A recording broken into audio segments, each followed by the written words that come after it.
రణభూమిలో కనుక చక్కగా దేవుని యొక్క వాక్యమును నుండి శుద్ధిగా సంఘానికి ఏం కావాలో, సమాజానికి ఏం కావాలో, పుట్టినరోజు జరుపుకున్నటువంటి బిడ్డ సాత్వికి ఏం కావాలో, తల్లిదండ్రులకు ఏం కావాలో చక్కని రీతిలో దేవుని యొక్క వాక్యం నుండి మనకు అందిస్తారు.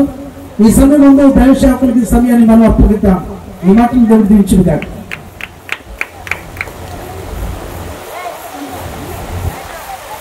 దేవునికి స్తోత్రం, దేవునికి మహిమ కలుగును గాక. ఈ శ్రేష్టమైనటువంటి సమయంలో, ఉదయకాల సమయంలో ఈ రీతిగా ప్రభు సన్నిధిని పొందుకోవడానికి దేవుడు కృపనిచ్చారు.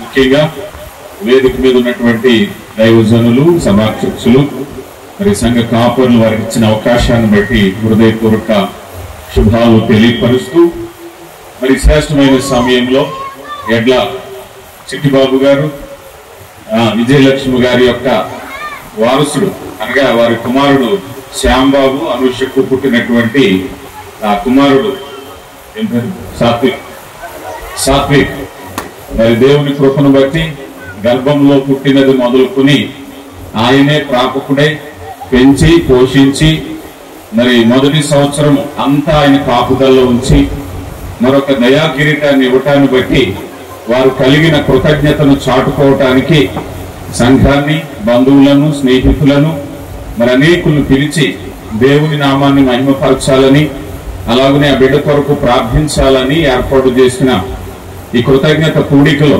నాకు కూడా అవకాశం ఇచ్చిన కుటుంబానికి చేరువచ్చిన మీ అందరికీ పేరు పేరున ప్రత్యేక శుభాలు తెలియపరుస్తూ ఉన్నా. ఈ సమయంలో సందర్భం ఏదైనప్పటికీ స్తుతికి ఘనతకు పాత్రుడు ఆయనే. దేవుని యొక్క ఆశ్చర్య కార్యాలు మన ఎడలో జరుగుతున్నప్పుడు ఈ పుట్టినరోజు వేడుకను ఒక మాటలో చెప్పాలి అంటే వారి కృతజ్ఞతను చాటిపోవటానికి ఏర్పాటు చేసిన కార్యక్రమం. వారు దేవుడు వారి జీవితాల్లో కలగ చేసిన మేలును మనమందరం కలిసి స్తుతించాలని ఏర్పాటు చేసినటువంటి కూడిక. ఈ కూడికలో వారు పొందుకున్నటువంటి మేలు, వారు పొందుకున్నటువంటి సంతోషము, వారు పొందుకున్న ఆనందం ఎలాంటిదంటే, మరి శ్యాంబాబు దుబాయ్లో పనిచేస్తాడు.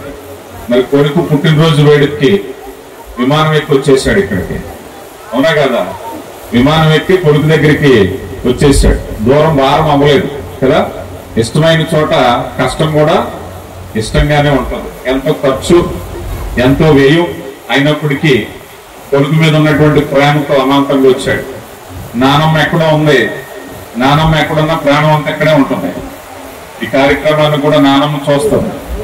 సరే, ఏదేమైనా ఇక్కడ ఒక విషయాన్ని, దేవుని యొక్క ప్రణాళిక ఎలాగ జరుగుతుందో తెలుసుకుంటే, కీర్తనకారుడు అంటున్నాడు కదా, నువ్వు నన్ను కలుగు చేసినటువంటి విధము చూడగా భయమును ఆశ్చర్యమును కలుగుతున్నావు కదా.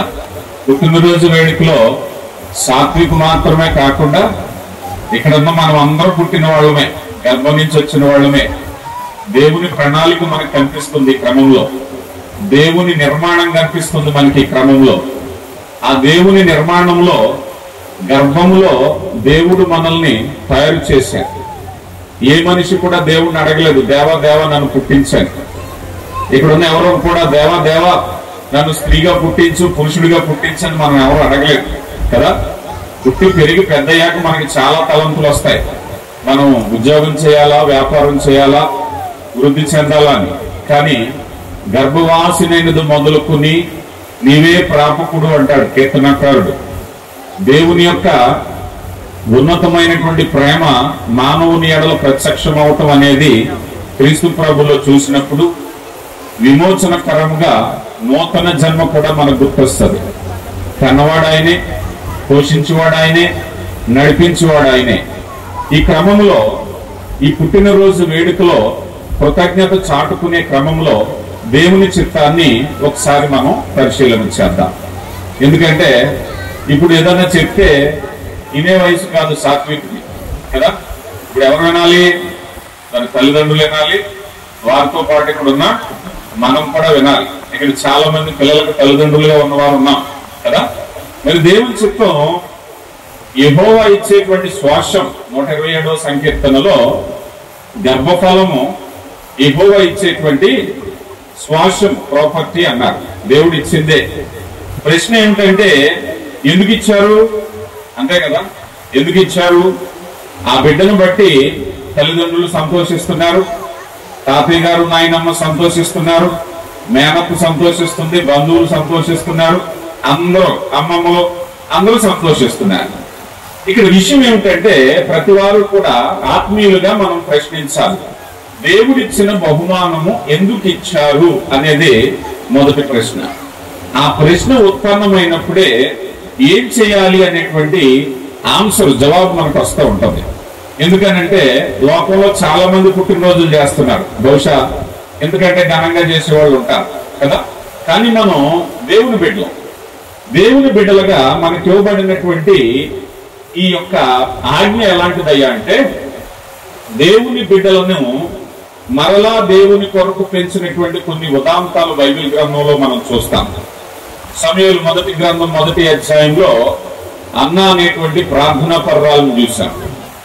ఈ ప్రార్థనా పర్వాలు దేవుని నుంచి గోజాడి ప్రార్థించి కుమారుని పొందుకున్నాక మరలా దేవునికి ఇవ్వాలనేటువంటి ఆలోచన కలిగిన విధంగా లూకా సువార్త 2వ అధ్యాయంలో కూడా యేసు ప్రభు వారు జన్మించిన తర్వాత తల్లిదండ్రులు ఆ బిడ్డను తీసుకుని దేవాలయంకు వెళ్ళారు కదా. ఆదికాండము 22వ అధ్యాయంలో అబ్రహాము గారు తన కుమారుని తీసుకుని మోరియా పర్వతానికి వెళ్ళారు. ఈ సందర్భాలన్నీ కూడా వారి కుమారుని దేవునికి కృతజ్ఞతగా ఇచ్చే క్రమాన్ని మనకు కనిపిస్తుంది. అయితే ఇక్కడ ఒక విషయాన్ని మీకు అర్థం కావాలంటే, ఈ మధ్య కాలంలో సోషల్ మీడియాలో ఒక పోస్ట్ చూసాను. ఈ పోస్ట్ ఎలా ఉందో తెలుసా? రియాలిటీ అనేటువంటిది చూపించడానికి ఒక తల్లిని బిడ్డని ఎత్తుకుని తల్లి ఒక ఫోటో ఉంది. అయ్యో, ఈ బిడ్డను తల్లి ఎంత ప్రేమగా పెంచుతుంది, ఎంత కష్టపడుతుంది, ఆ బిడ్డకు కూడా తల్లే కనపడతాడు. రెండవ ఫోటోలో ద ఒరిజినల్ రియాలిటీ అని పెట్టి ఆ తల్లిని బిడ్డని ఒక పెద్ద గంపలా ఉంది, దాని మీద నెత్తి మీద పెట్టుకుని మోస్తున్నాడు తండ్రి. అంటే సాధారణంగా తండ్రి గుర్తింపు తక్కువైపోతుంది పిల్లల పెంపకంలో. ఎందుకంటే ఎక్కడో ఆఫీసులో పనిచేస్తాడు, ఎక్కడో కష్టపడి పనిచేస్తాడు. కానీ తల్లి దగ్గర ఉంటుంది, వండు పెట్టేది తల్లి, ఎత్తుకునేది తల్లి, లాలించేది తల్లి. కనుక తల్లికే బాగా దగ్గర అవుతారని. అయితే ఆయా సందర్భాలు ఆయా పరిస్థితులు బట్టి ఉంటాయి. నేను ఇక్కడ తల్లి గొప్ప తండ్రి గొప్ప అని చెప్పట్లేదు. దాని వెనక ఒక కష్టాన్ని గుర్తించడంలో తండ్రి మరుగు పడుతున్నాడు అనేటువంటిది సమాజంలో ఒక నానుడి. ఆత్మీయులుగా ఇప్పుడు మనం తెలుసుకునేది ఏమిటంటే, పరలోకపు తండ్రి ఇంకా మరుగుపడిపోతున్నాడు ఈరోజు కదా. పుట్టించినవాడు, సృష్టికర్త, పోషించినవాడు, ఈరోజు పరలోకపు తండ్రిని మర్చిపోతున్నారు చాలా మంది. ఈరోజు ఒక బిడ్డ భూమి మీదకి వచ్చారు అని అంటే 100వ సంకీర్తనలో కీర్తనకారుడు అంటారు, మనము ఆయన ప్రజలము, ఆయన చేత పుట్టించబడిన వారము, ఆయన మేపు గొర్రెలము అంటారు కదా. కనుక ప్రతి వారు కూడా, మీరు నేను అందరం, శ్యాంబాబు, చిట్టుబాబు గారు, ఆఖరికి వారి మనోడు సాత్వికు కూడా దేవుని చేత పుట్టించబడిన వాడు. అందులో దేవుని ప్రణాళిక ఉందని ఇప్పుడు కూడా మర్చిపోకూడదు. అందుకని ఇప్పుడు ఈ కృతజ్ఞతను చాటుకోవటం విషయంలో దేవునిని మహిమపరచటాన్ని ఎలా వర్ణించారయ్యా అన్నట్లయితే, ఒక మనిషి ఆ బిడ్డను పెంచడంలో తల్లిదండ్రులు పోటీ పడుతూ ఉంటారు. సాధారణంగా కొన్ని కుటుంబాల్లో, అన్ని కుటుంబాలు కాదు, ఆ కొన్ని కుటుంబాల్లో ఈ బిడ్డ విషయంలో నేను ఎక్కువ కష్టపడ్డానని తల్లి, అబ్బాయి నేనే ప్రయాసపడ్డానని తండ్రి కొన్ని కుటుంబాల్లో చేసే ప్రయత్నం చేస్తూ ఉంటారు. ఈ క్రమంలో పరలోకపు తండ్రి శ్రమను చూపించకపోవటం తప్పు కదా. పోషకుడు ఆయనే, సృజించినవాడు ఆయనే, నడిపించేవాడు ఆయనే. ఆ బిడ్డ ప్రయోజకుడై సామెతల గ్రంథకర్త అంటున్నారు కదా, బాలుడు నడవలసిన త్రోవను వానికి నేర్పిస్తే వాడు ఏమవుతాడట, పెద్దవాడైనప్పుడు దాని నుంచి తొలగిపోడు అన్నారు. ఇది కృతజ్ఞత. ఈ కృతజ్ఞతా భావాన్ని చిన్ననాటి నుంచి బిడ్డకు పెంచాలి. 127వ సంకీర్తనలో చెప్పబడిన మాట, ఆయన స్వాస్యము అంటే ఆయన ఆధిక్యం, ఆయన ఆధిపత్యము, ఆయన సర్వోన్నతుడు. బిడ్డలకు మనం చెప్పే మాటలు కదా. ఉదాహరణకి ఒక ఉద్యోగస్తుడైనటువంటి తండ్రి, వ్యాపారస్తుడైన తండ్రి, సంపన్నురాలైన తల్లి ఉన్నారనుకోండి, వారయ్యా మా కష్టార్జితం నిన్ను పోషిస్తున్నామని చెప్పే బదులు దేవుడు మనకిచ్చింది మనం పొందుకుంటున్నామని చెప్పాలి. పూర్వం ఒక కథనాన్ని చెప్పారు. ఒక జిమ్మి అనేటువంటి ఒక చిన్న బాలుడు ఉన్నాడు. అతను తండ్రి గొప్ప వ్యాపారవేత్త, బట్టల వ్యాపారవేత్త. మంచి బట్టల వ్యాపారం చేసి ఆ ప్రాంతంలోనే గొప్ప పేరుని పెంచాడు. ఒకనొక సందర్భంలో దేవుని పిలుపు అందుకుని ఆ వ్యాపారాన్ని విడిచిపెట్టి సువార్తను ప్రారంభించాడు. తన ముగ్గురు బిడ్డలు భార్యతో సువార్తను ప్రారంభించి ఈ పరిచర్యకి వెళ్ళాక ఆర్థిక కష్టాలు వచ్చాయి. వ్యాపారం వదిలేశాడు. గడవటమే కష్టంగా ఉంది. అయినా పిల్లలకి కొన్ని విలువలు నేర్పాలని, ఏదైనా తన దగ్గర ఉన్నది వాళ్ళకి ఖర్చు పెట్టాలని చూసేటప్పుడు కూడా ప్రార్థించండి, పొందుకుందాం. నా దగ్గర డబ్బులు ఉన్నాయని ఖర్చు పెట్టడం కాదు. ఒక నోట్బుక్ పెట్టారు. డాడీ ఈరోజు మనకి ఇదిగో బిర్యానీ తినాలి, అయితే నోట్బుక్ లో రాయండి, ప్రార్థన చేద్దాం. ఆ చివరిన 3 ఆప్షన్స్ ఉన్నాయి. ఒకటి ఎస్, రెండవది నో, మూడవది వెయిట్. 3 విషయాలు. అవునన్నది, కాదన్నది, ఎదురు చూడమన్నది. కొన్ని సందర్భాల్లో తన దగ్గర డబ్బులు ఉన్నా కూడా ఆ డబ్బులతో కొని ప్రార్థించి ఎస్ అని టిక్ పెట్టి దేవుడు అనుగ్రహించారు, తినండి.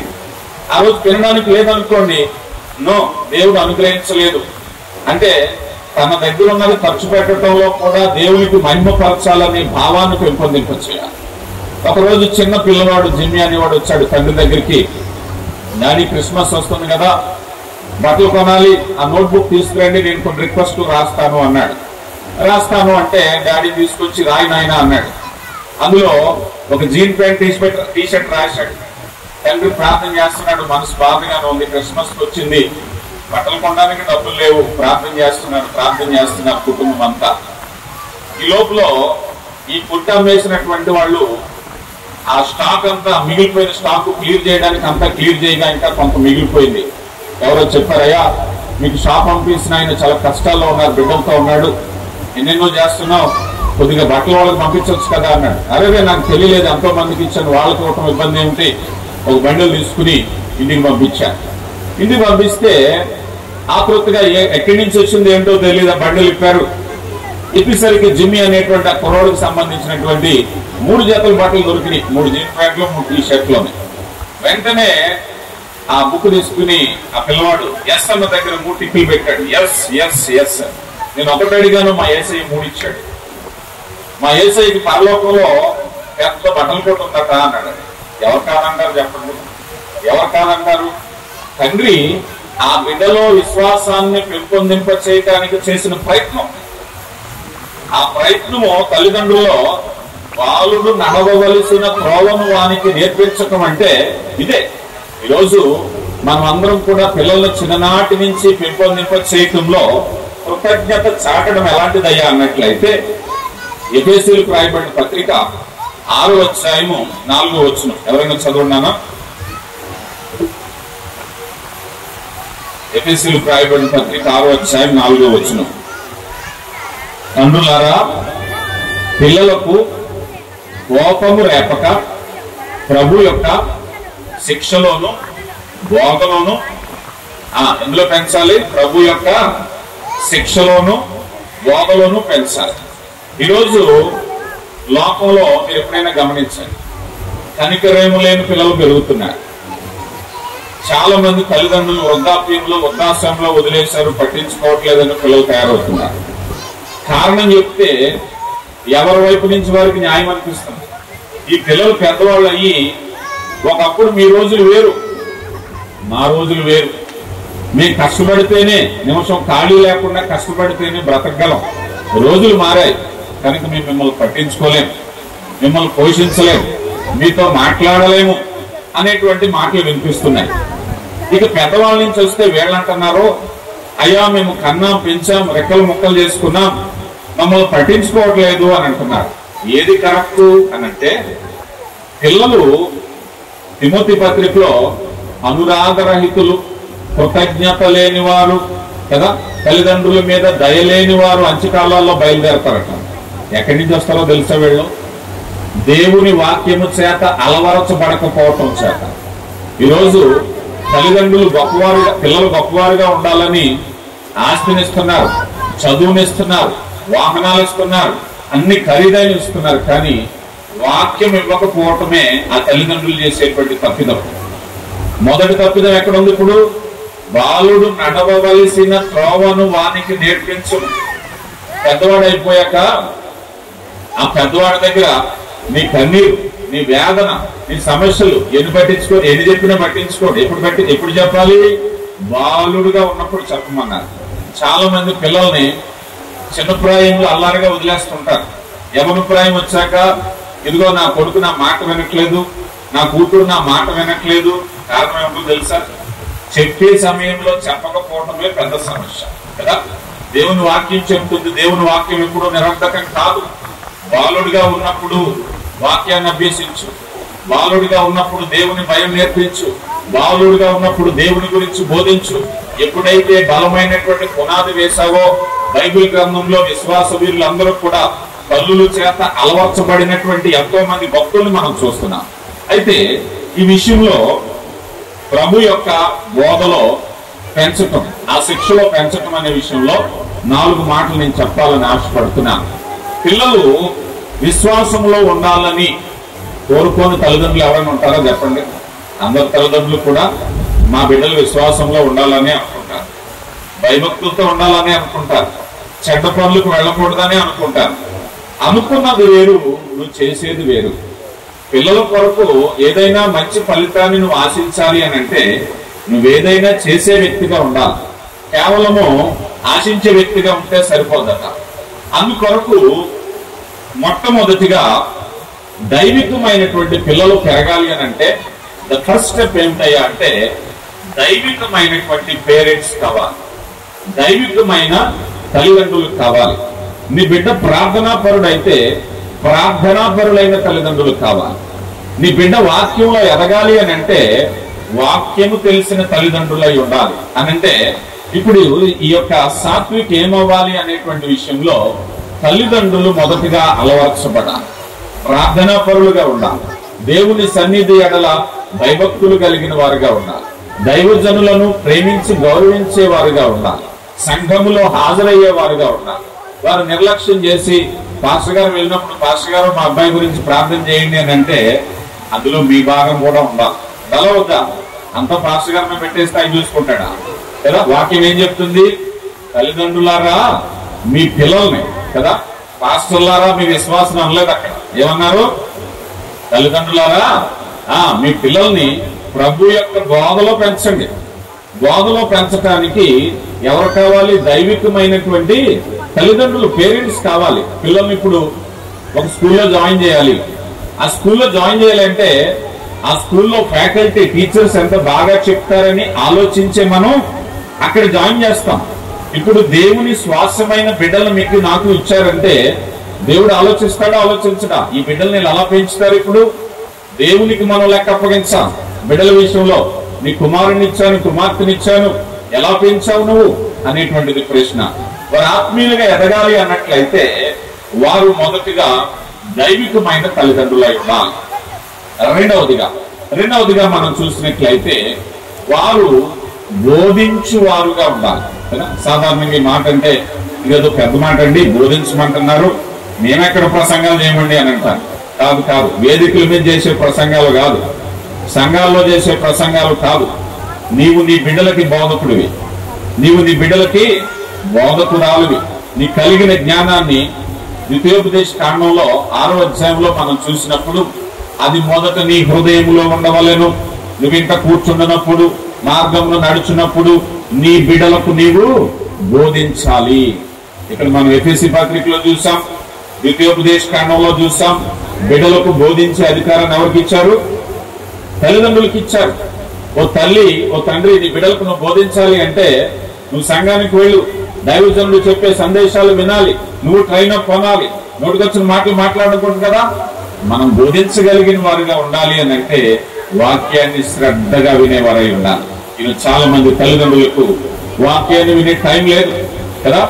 చాలా రకాల బిజీ షెడ్యూల్స్ లో ఉంటున్నారు. జాగ్రత్త, ఈ లోకంలో దేని కొరకు సమయము కేటాయించిన దేవుని కొరకు కేటాయించే ప్రతి సమయము నీ బిడ్డకు ఆశీర్వాదమే. నీ బిడ్డను మంచి ఉన్నతమైన స్థితిలో బోధించాలి అని అంటే నువ్వు బోధన పొందుకోవాలి, ప్రభు బోధన పొందుకోవాలి. సంఘంలో దేవుని బోధన వినటానికి చెవినివ్వాలి, మనసు ఇవ్వాలి. నీ హృదయం ఏది నిండిందో అదే పలుకుతుంది బిడ్డతో కదా.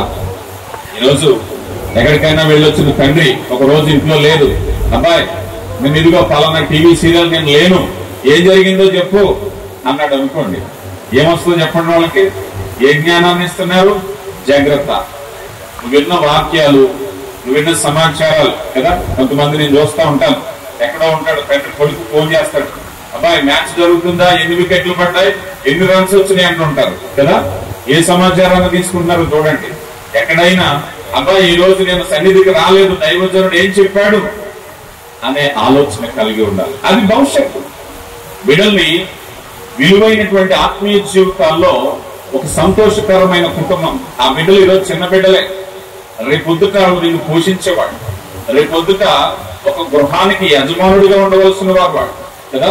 ఈరోజు చిన్న బిడ్డలే కదా, మాట ఏదో అంటూ ఉంటారు, బిడ్డలు అడ్డాల్లో ఉన్నప్పుడు బిడ్డలు కానీ ఏదో అంటారు. ఎప్పుడు కాదట, గడ్డాలు వచ్చాక బిడ్డలు కాదట. గడ్డాలు వచ్చాక కూడా బిడ్డలుగా ఉండాలంటే దేవుని వాక్యాన్ని నేర్పించాలి కదా.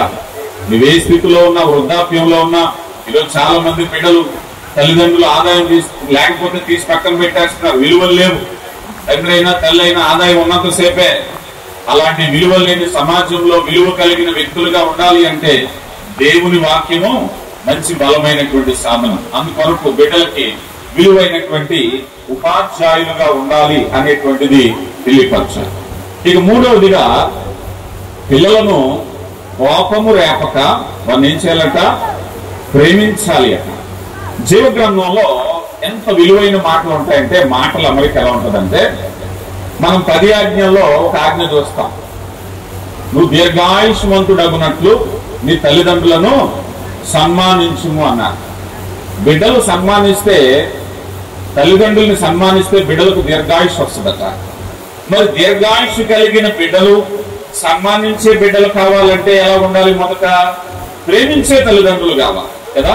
ప్రేమించే తల్లిదండ్రులు ఉంటే సన్మానించే బిడ్డలు ఉంటారు. అంటే ఒకరికొకరు పొందిక. అబ్బాయి కొంతమంది చూస్తూ ఉంటాం, ఇదిగో నా తల్లిదండ్రులు నేను సన్మానించనండి, నాకు ఏం చేశారండి వాళ్ళు? బిడ్డల యొక్క పోటీ కదా, బిడ్డల యొక్క పోటీ. ఈ తండ్రి ఏమో తల్లి ఏమో ఇదిగో నేను ప్రేమించాలంటే నన్ను పట్టించుకోండి, కండిషన్స్. కానీ దేవుని వాక్యము ప్రతిదీ కూడా నిబద్ధతతో బాధ్యతలు ఇచ్చారు. బిడ్డలు ప్రేమించటం అంటే ఈరోజు చాలా మంది విలువైన ఫోన్ ఇచ్చామా, విలువైన ఆట వస్తువులు ఇచ్చామా, విలువైన వాహనాలు ఇచ్చామా, ఇంతవరకే ఆగిపోతున్నారు. ప్రేమ శాశ్వత కాలం ఉండును అన్నారు. నువ్వు పంచిన ప్రేమ వారు భూమి మీద ఉన్నంత కాలం నీ కొరకు గుర్తు చేసుకోవాలి కదా. తల్లి ఉంది, అబ్బాయి నీకేం కావాలి, ఇదిగో మీ నాన్నకి చెప్పు, ఫోన్లో రిజిస్టర్ చేస్తారు, బిర్యానీ ఇంటికి వస్తుందంటే కుదరదు కదా. చేపల కూర కావాలా, బిర్యానీ కావాలా, తలకాయ మాంసం కావాలా, ఏదైనా ఫోనే. తల్లిగా నువ్వు చేసి పెట్టిన ప్రేమ అంటే ఈ తరం పర్వాలేదు మారుతుంది. ఒక తరం వెనక్కి వెళ్తే వాళ్ళు వృద్ధాప్యమైన తర్వాత కూడా చెప్పుకునేవారు, మా అమ్మ వండిన చేపల కూర ఎంత బాగుండేదో అని. అవునా కదా? ప్రేమను పంచడానికి ఒక మార్గం, మా అమ్మ పప్పు గోంగూర వండితే ఎంత బాగుండేదో అంటుంటారు. ఇది నిజంగా అంటున్నారో భార్యతో గొడవ పెట్టుకోవడానికి అంటున్నారో నాకు తెలియదు. కానీ ఒక్కొక్కసారి దెప్పు కొడుకు మాటలు, అంటే రాజుగారు పెద్ద భార్య మంచిదంటే ఏదో ఉంటారు కదా సామెత, మా అమ్మ బాగా వండిందంటే నువ్వు బాగా ఉండలేదని అర్థం. మరి అందుకొరకు ఉపయోగించుకుంటారో నిజం మీద తల్లి మీద ప్రేమ నాకు తెలియదు. కానీ ప్రేమను వ్యక్తపరచడానికి కొన్ని మార్గాలు ఉన్నాయి.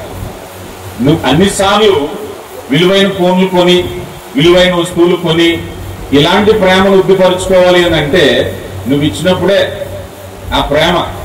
ఈ ఫోను మహా అయితే ఒక 4 రోజులు గుర్తుపెట్టుకుంటాడేమో, తర్వాత అప్డేట్ వెర్షన్ వచ్చేస్తుంది, దీనికన్నా పెద్ద ఫోన్ వస్తుంది. అప్పుడు అనుకుంటాడు, చూసావు మా నాన్న ఎలాంటి ఫోన్ కొన్నాడో. ఈ పోలికల్లోకి వెళ్ళకూడదు ఎప్పుడు. నిజమైన ప్రేమను పంచటానికి ఆత్మీయ విలువలు ఉన్నాయి, పరిచర్య ఉంది, ఎంతో చక్కని ప్రేమపూర్వక సంబంధాలు ఉన్నాయి, కలిసి ప్రార్థించటం ఉంది, విలువలు తెలుసుకోవటం ఉంది. డబ్బుతోనే ఎప్పుడు ముడిపెట్టుకోవద్దు. డబ్బుతో గనక నువ్వు గనక పెంచుకున్నావు అభిమానం ఎప్పటికైనా ప్రమాదమే. అది లేని రోజు నువ్వు ఎందుకు పనికిరావు కదా. ప్రతిసారి ప్రేమను డబ్బుతో కొనలేవు. అందుకని దేవుని బిడ్డలను ప్రేమించటం అని అంటే వారికి మంచి భవిష్యత్తు, వారు రేపొద్దుటి చెప్పుకునే విధంగా. సామెతల గ్రంథకర్త అంటున్నారు కదా, వ్యర్థము ఉపయోగించకపోతే ఎవరంట? నువ్వు శత్రువే. బిడ్డకి ఏం చేయాలి? ప్రేమించిన వాడు వ్యర్థమిచ్చుకోవాలి. తేడా వచ్చినప్పుడు నువ్వు మెల్లగా కనుక దానికి మేఘావు అనుకో, ఏకమేకవుతాడు రేపు పొద్దుట. ఇప్పుడు అయ్యే సమస్యలు కదా. అమ్మ ఈయన గట్టిగా కొడితే అమ్మ పార్టీకి వెళ్ళిపోతాడేమో, నాన్న కొట్టడం. అమ్మ గట్టిగా కొడితే నాన్న పార్టీకి వెళ్ళిపోతాడేమో, తండ్రి కొట్టడం. ఈ క్రమంలో క్రమశిక్షణ పోతుంది. నిజమైనటువంటి ప్రేమ ప్రయోజకులను చేసే ఆ స్వచ్ఛమైనటువంటి ప్రేమను అందించేటప్పుడు మంచి భవిష్యత్తు కలిగిన వారుగా, సత్ప్రవర్తన కలిగిన వారుగా, రేపొద్దుట చెప్పుకునే విధమైనటువంటి మంచి ప్రేమను అందించాలి. నీకున్నటువంటి పరిధిలో ప్రేమను అందించడానికి లోపమేమీ లేదు. నీ మనసు ఎరిగిన వారు. ఎందుకంటే బిడ్డలు కూడా ఏదో అప్పటికప్పుడు తాత్కాలికమైనటువంటి నిర్ణయాల్లో నీ ప్రేమను తెలుసుకోరు. నిన్ను చూస్తారు, నిన్ను అబ్జర్వ్ చేస్తారు. మంచి చెడ్డల్లో, కష్ట సుఖాల్లో బిడ్డల్ని ఎంతగా ప్రేమించావు అనేది ఖచ్చితంగా తెలుసుకుంటారు. ఒక్కొక్కసారి ఆలస్యం అవ్వచ్చు, కానీ వారు మనసున్న వారే. నీ కష్టాన్ని అర్థం చేసుకున్న వారే. విలువలు నేర్పించాలి, కష్టాన్ని నేర్పించాలి, ప్రేమను చూపించాలి. అలా ప్రేమను చూపించినటువంటి క్రమంలో ఒక మంచి ప్రయోజనకరమైనటువంటి బిడ్డలను తయారు చేసుకోవటానికి దేవుడు కృప దయచేస్తున్నారు. ఇక తర్వాత బిడ్డల కొరకు మంచి భవిష్యత్తునిచ్చే తల్లిదండ్రులైనటువంటి వారిలో మరొక మంచి గుణం ఏమిటంటే ప్రార్థించేవారు అన్నారు కదా. బిడ్డల కొరకు ప్రార్థించేవారు. బిడ్డలు భవిష్యత్తు కొరకు కష్టపడే తల్లిదండ్రులు ఉన్నారు, ఖర్చు పెట్టే తల్లిదండ్రులు ఉన్నారు, ప్రయాసపడే తల్లిదండ్రులు ఉన్నారు. కానీ ప్రార్థించే తల్లిదండ్రులు కొరవైపోతున్నారు. నీ బిడ్డలకు కావాల్సిందే ప్రార్థన. నువ్వు ఎన్నిచ్చినా దేవుని దయ సంపాదించాలి. బిడ్డలకు ఒక మంచి క్రమశిక్షణ. అన్న ఒక ప్రార్థనా పర్రాలు. ఈ ప్రార్థనా పర్రాలకు పుట్టినటువంటి సమయంలో ఎంత గొప్పవాడయ్యాడు? గొప్ప దైవజనుడయ్యాడు. ప్రార్థనా పరుల యొక్క బిడ్డలు ఎప్పుడు గొప్పవారే. ఎందుకనంటే ఆ బిడ్డల్ని దేవుని యొక్క దయ కొరకు నువ్వు అభివృద్ధి చెందుతున్నావు. రేపొద్దు లోకంలో ప్రార్థించే వారు బయలుదేరారు. నీ కుటుంబంలో ప్రార్థన ఎప్పుడైతే బయలుదేరిందో ఏ దుష్టుడు సమీపించడానికి అవకాశం లేదు. ఈరోజు చాలా మంది యవన ప్రాయంలో ఆందోళన పడిపోతున్నారు. బిడ్డలు తప్పుడు దారులకు వెళ్తున్నారు, మాటలు వినట్లేదని. ప్రార్థన లేకపోవటమే, దేవుని దయ లేకపోవటమే, దేవుని సన్నిధి లేకపోవటమే. దేవుని సన్నిధి కొరకే ఎప్పుడైతే ప్రార్థించడం అలవాటుగా ప్రారంభించావో, బాలుడు నడవలసిన త్రోవను వాడికి నేర్పిస్తే రేపన్న రోజు నువ్వు చెప్పకుండానే ప్రార్థన చేసుకుంటావు కదా. రేపన్న రోజు నువ్వు చెప్పకుండానే ప్రార్థన చేసుకుంటారు. ఈరోజు చాలా మంది, అబ్బాయి ఇదిగో నువ్వు ఉద్యోగానికి వెళ్ళేటప్పుడు ప్రార్థించాయి, ఇంటర్వ్యూకి వెళ్ళేటప్పుడు ప్రార్థించాయి. ఇంటర్వ్యూకి వెళ్ళేటప్పుడు కాదు, నువ్వు స్కూల్కి వెళ్ళేటప్పుడే ప్రార్థన చేయమని నేర్పిస్తే ఇంటర్వ్యూకి వెళ్ళమన్నప్పుడు నువ్వు చెప్పకుండానే ప్రార్థన చేసుకుంటావు కదా. ఆ విధమైనటువంటి గుణం ప్రార్థనా పరులైన తల్లిదండ్రులు. చాలా మంది మా బిడ్డలు ప్రార్థనా పరులుగా ఉండాలి అంటారు. వారు ప్రార్థనా పరులుగా ఉండాలి అంటే నీ ప్రార్థన నీ ఎంట కనిపించాలి. తల్లిగా తండ్రిగా నీ ఎంట నీ ప్రార్థన ఎప్పుడైతే కనిపించిందో నీ బిడ్డలు ప్రార్థనా పరులై ఉంటారు. కనుక పిల్లరా, బిడ్డల యొక్క క్షేమంలో ఆస్తిపరుడువా, ఉద్యోగస్తుడువా, వ్యాపారస్తుడువా, ఇల్లుందా, పొలం ఉందా కాదు, ప్రార్థన ఉందా లేదా ముఖ్యం. ప్రార్థన సమస్తమును చక్కపరచగలిగింది కనుక గమనించేది. తర్వాత మనం చూసినట్లయితే దేవుని యొక్క చిత్తంలో మంచి భవిష్యత్తు కొరకు తల్లిదండ్రులకు ఇవ్వబడినటువంటి బాధ్యత ట్రైనప్ చేయటం, ట్రైనింగ్ అన్నారు కదా. క్రమశిక్షణ చేయటం ఎలాగంటే, కొంతమంది తల్లిదండ్రులు బిడ్డలు పొరపాటు చేసినప్పుడు తీవ్రంగా శిక్షించే వాళ్ళని చూస్తాం. కొంతమంది బిడ్డలు భయపడతారేమో, ఈ తప్పు చేస్తే నా తండ్రి నా తల్లి ఊరుకోరు, నన్ను శిక్షిస్తారు అనేటువంటిది. అంతకు మునుపు చేయవలసిన పని ఏమిటయ్యా అంటే, ఒక మంచి పనిని అభ్యాసము చేయించడానికి ట్రైనింగ్ అంటారు కదా. నువ్వు మోకరిస్తే వాడు మోకరిస్తాడు కదా. ప్రార్థన చేసే తీరులు చాలా ఉన్నాయి. కొంతమంది నిలబడి చేస్తారు, కొంతమంది మోకాళ్ళు వేసి చేస్తారు, కొంతమంది కూర్చొని చేస్తారు. నువ్వు ఎలా ప్రార్థన చేస్తే నీ కొడుకు అలాగే ప్రార్థన చేస్తారు. రైట్ కదా. It's a training. ఈ ట్రైనింగ్ ఒక్కసారితో వచ్చేది కాదు. మా ఇంట్లో ప్రార్థన మోకాళ్ళు వేసే చేస్తాం ప్రార్థన, నాకు మొదటి నుంచి అలవాటు. సో వన్స్ ప్రేయర్ అంటే మా ఇంట్లో అందరూ మోకాళ్ళు వేయవలసింది. ఎవరెవరు నువ్వు మోకాళ్ళు ఏం చెప్పే పని లేదు. So it's training. మా బిడ్డలు కాలేజ్ స్కూల్కి వెళ్తే ప్రార్థన అంటే ఇమీడియట్ గా మోకాళ్ళు వేస్తాను, ఎందుకంటే నేను అలా ట్రైనింగ్ ఇచ్చాను. కానీ ఇట్స్ ట్రైనింగ్. ఏదైనప్పటికీ కూడా ఆహారంలో నువ్వు ఇచ్చేదే అభ్యాసం, ట్రైనింగ్ కదా. యోహాను సువార్త 15వ అధ్యాయంలో తండ్రి ఏమి చేయక కుమారుడు చూచునో కుమారుడు అదే చేస్తాడట. అదే కదా చేస్తాడు. చాలా మంది వ్యసన పరులైన తల్లిదండ్రులు చెప్పే మాట ఏమిటంటే, అబ్బాయి మా బ్రతుకు ఇలాగైపోయింది కనుక నీవైనా బాగుండు అంటారు. అంటారా? అది కుదరదట. వాళ్ళు మారాలి అంటే నువ్వే స్థితిలో ఉన్నా మారవలసిందే. It's training. నువ్వేం తింటున్నావో, ఏం మాట్లాడుతున్నావో, ఎలా జీవిస్తున్నావో వారి మీద మొదటగా ఇంపాక్ట్, ప్రభావం పడుతుంది. ఆ ప్రభావంతోనే వాళ్ళు పెరుగుతారు. కనుక వాళ్ళు మారాలి అని అంటే నువ్వు మారవలసిందే. నువ్వు మారకుండా వాళ్ళు మారే ప్రయత్నం చేస్తే ఎప్పటికీ మారవు. చాలా మంది చేసే ప్రయత్నం అదే. నేను ఇలాగే ఉంటాను కానీ నువ్వు మారాలి. నేను సన్నిధికి రాను కానీ నువ్వు ప్రార్థన పరుడవ్వాలి. నేను వాక్యం చదవను కానీ నువ్వు వాక్యంలో ఎదగాలి. బిడ్డల్ని ఆత్మీయంగా పెంచాలి అని అంటే ఇట్స్ ట్రైనింగ్. నువ్వు ఇచ్చే ట్రైనింగ్. నువ్వు తెలియకుండానే నీ అడుగు జాడల్లో వెళ్తూ ఉంటా. తండ్రి ఏమి చేయట కుమారుడు చూచునో కుమారుడు ఏం చేస్తాడట అదే చేస్తాడట. అదే చేస్తాడు. కనుక పిల్లరా, ఈరోజు తల్లిదండ్రులుగా మనం అందరం కూడా మంచి తర్ఫీదునిచ్చేటటువంటి కుటుంబంగా ఉండాలి. ఇక చివరిది ఇట్స్ వాల్యూ ఏమిటయ్యా అంటే నీ కుటుంబాన్ని, నీ నివాసాన్ని, నీ ఇంటిని పరిశుద్ధమైనదిగా ఉంచాలి. ఇది చాలా ఇంపార్టెంట్ అండి. ఈరోజు లోకంలో ఆధునిక పోకడల్లో పరిగెడుతుంది సమాజం. పరిగెడుతుంది కదండి, పరిగెడుతుంది. ఎంత పరిగెడుతుంది అంటే నీ ఇంట్లో ఏ వస్తువు ఉంది, నా ఇంట్లో ఏ వస్తువు ఉంది. నీ ఇంట్లో ఏ ఆభరణం ఉంది, నా ఇంట్లో ఏ ఆభరణం ఉంది. నీ ఇంట్లో ఏ వాహనం ఉంది, నా ఇంట్లో ఏ వాహనం ఉంది. నీ ఇంట్లో ఎలాంటి టీవీ ఉంది, నా ఇంట్లో ఎలాంటి టీవీ ఉంది. మీ ఇంట్లో ఎలాంటి మొబైల్స్ వాడుతున్నారు, మా ఇంట్లో ఏ మొబైల్స్ వాడుతున్నారు. ఇది లోకం తీరు. లోకం తీరు. అన్ని వస్తువులు ఖరీదైనవే కానీ పవిత్రమైన వస్తువులు ఉంటాయి, జాగ్రత్త. పవిత్రమైన వస్తువులు ఉంటాయి, జాగ్రత్త. అన్ని వస్తువులు పవిత్రమైనవి కాదు, అన్ని మంచివి కాదు. ఈరోజు మొబైల్ ఫోన్ వాడకంలో భయంకరమైనటువంటి లోపాలు జరుగుతున్నాయి. పిల్లలు గమనించండి. ఏ ఇంటికి వెళ్ళి చూడండి, మన ముందు తరంలో తల్లి అన్నం పెట్టడానికి కష్టపడి ఆ పాట పాడి ఈ పాట పాడి సొంతమామని చూపించి కూర్చోడని దొంగోడని ఏదో అన్నం తినిపించింది. ఇప్పుడు ఏం లేదు, యూట్యూబ్ లో ఏదో ఒక ప్రోగ్రామ్ ఆన్ చేసి ఇచ్చేయడమే. ఏమక్కర్లేదు మీరు, అంతేనా కాదా? యూట్యూబ్ లో ఏ ఉంటున్నాయి, కార్టూన్ బొమ్మలు ఏ ఉంటున్నాయి. ఆ బొమ్మలు ఏదో ఆన్ చేసి ఇచ్చి అన్నం తినిపిస్తున్నారు. ఏమవుతుంది ఇప్పుడు? ఏ అలవాటు చేస్తున్నారు? ఇప్పుడు ఎవరు కనెక్ట్ అవుతాడు? తల్లి కనెక్ట్ అవుతాడా, టీవీ కనెక్ట్ అవుతాడా, ఫోన్ కనెక్ట్ అవుతాడా? భయంకరమైన ప్రపంచం పిల్లలు గమనించండి. యాంత్రికత అన్నారు, మానవత్వం. అందుకే పిల్లలు తల్లిదండ్రులు ప్రేమ లేని వరకు ఎందుకు వస్తున్నారంటే అందుకే కారణం. తల్లి ప్రేమను, తండ్రి ప్రేమను చూపించవలసినప్పుడు వారికి టెక్నాలజీ ఇచ్చారనుకోండి, టెక్నాలజీ మనిషిని జీవం లేకుండా చేస్తుంది, విలువలు లేకుండా చేస్తుంది, సెంటిమెంట్స్ లేకుండా చేస్తుంది. ఈరోజు భయంకరమైన పరిస్థితి. చిన్న చిన్న పిల్లలు కాసేపు ఫోన్ తీసుకోవాలంటే వాళ్ళ చేతిలో ఎంతో భయం, ఎంత మారం చేస్తారో, ఎంత అల్లరి చేస్తారో. వాళ్ళ చేతిలోంచి మళ్ళీ ఫోన్ వెనక్కి తీసుకోవాలి అంటే ఇల్లంతా అల్లకల్లోలం అయిపోతుంది. అంతగా ఎడిక్ట్ అయిపోయారు ఫోన్లు. చిన్న వయసులో, మాటలు రాని వయసులో కదా. మనం చేసేటువంటి అలవాటు నీ నివాసాన్ని పరిశుద్ధమైనదిగా ఉంచటం అంటే నీ నివాసంలో ప్రార్థన ఉందా, నీ నివాసంలో ఆరాధన ఉందా, నీ నివాసంలో దేవుని స్తుతి వినిపిస్తుందా, నీ నివాసంలో వాక్య పఠనం ఉందా? ఇది ఎవరో చూడట్లేదు. ఈరోజు ఎలాంటి వస్తువు ఉంది? నీ నివాసం అనేదే నీ బిడ్డల మీద ప్రభావితం చూపేది కదా. ఎవరో కవి అన్నారు, గృహమే కదా స్వర్గసీమ అన్నారు. అవునా కదా?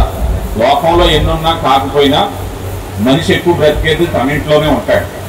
తన ఇంట్లో ఉండే వస్తువుల ప్రభావం, తన ఇంట్లో ఉండే పరిసరాల ప్రభావం అధికంగా ఉంటుంది.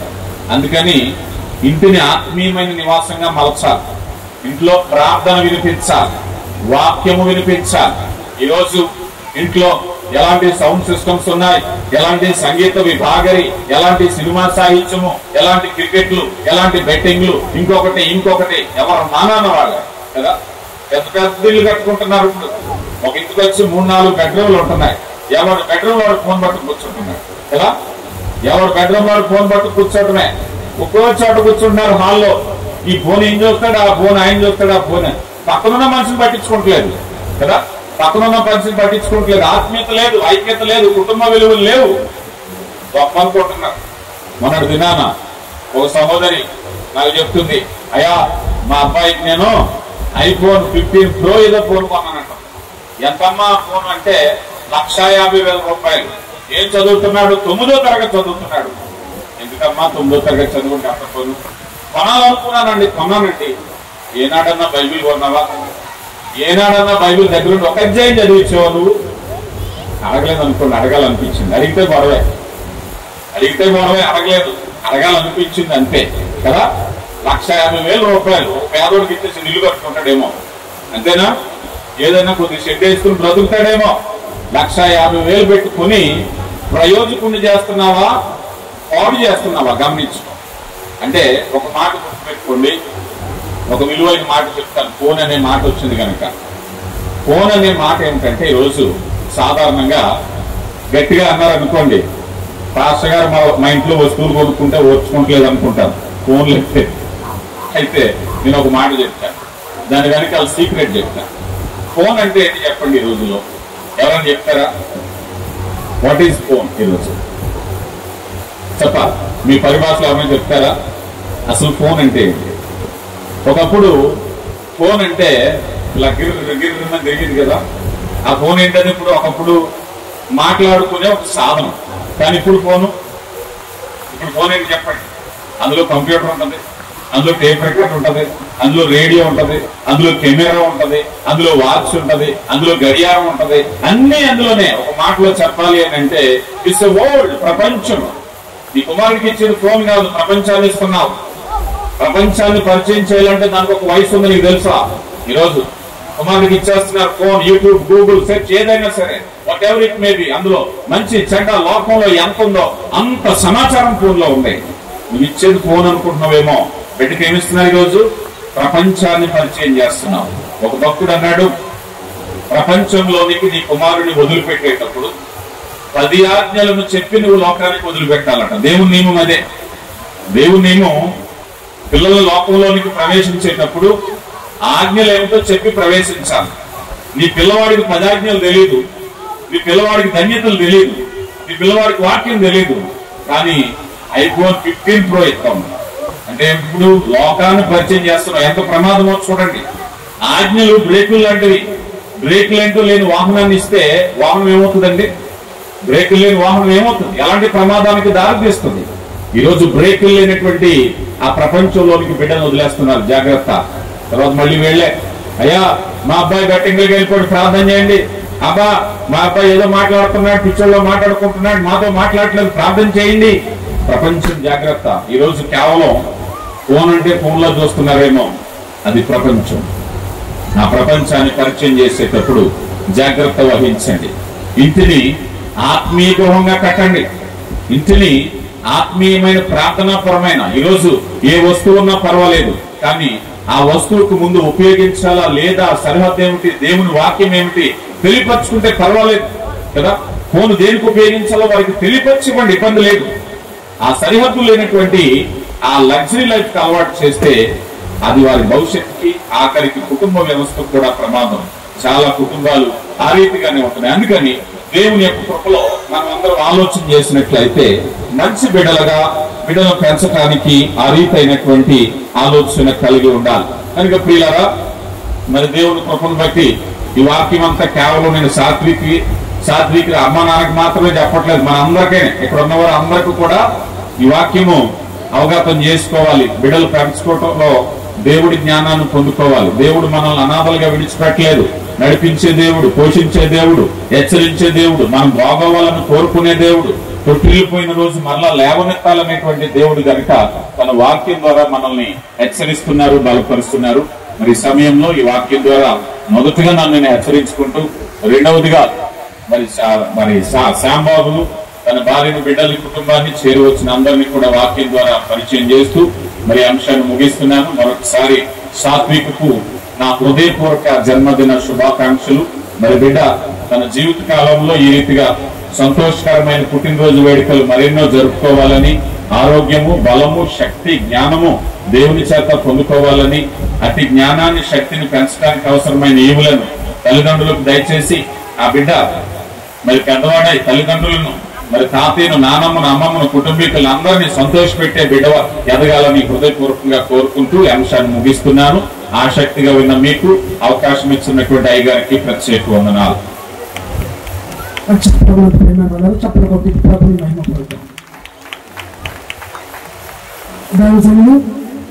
దేవుడు మనల్ని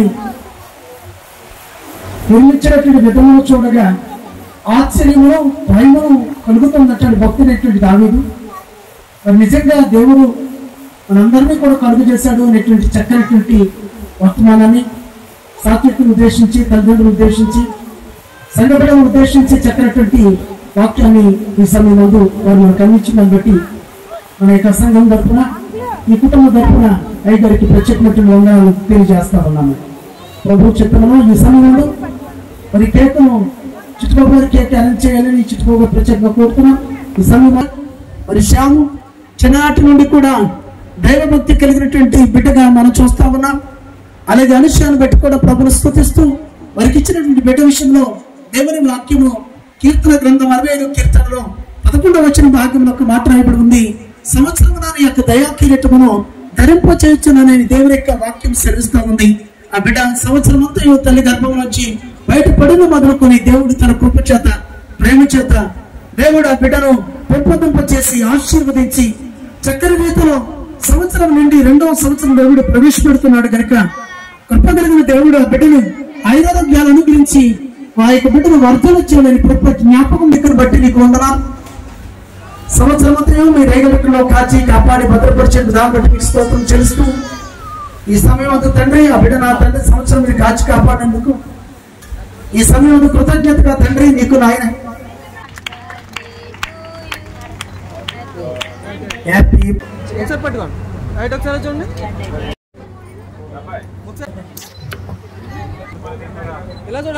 పెట్టుకుని నా తండ్రి షూటిగా మాట్లాడేందుకు మీకు వందనాలు.